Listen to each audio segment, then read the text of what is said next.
maamulkaygu wuxuu sii wadayaa dadaalada uu ku bixinayo dowladda federaalka ah ee Soomaaliya si xal saaxiibtinimo oo joogto ah looga gaaro muranbadeedka noo dhaxeeya. taas waxaan soo dhaweynayaa go'aanka Golaha Amniga iyo Nabadda ee Midowga Afrika ee soo baxay 3 Sebtembar sanadkan 2019 kaasoo ku boorinaya labada dhinac inay wada hadlaan.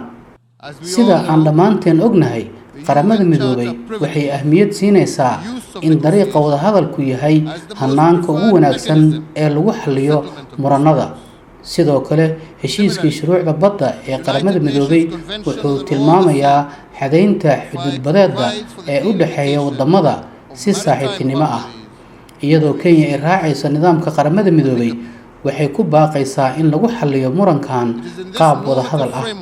waxaana ku rajo weynahay that Kenya calls for the resolution of this dispute through negotiation, and we remain hopeful in dowladda federaalka ah ee Soomaaliya ay ka go'an tahay raadinta xal waara oo loo helo muranka noo dhaxeeya waa labadeena dal ee Kenya iyo Soomaaliya.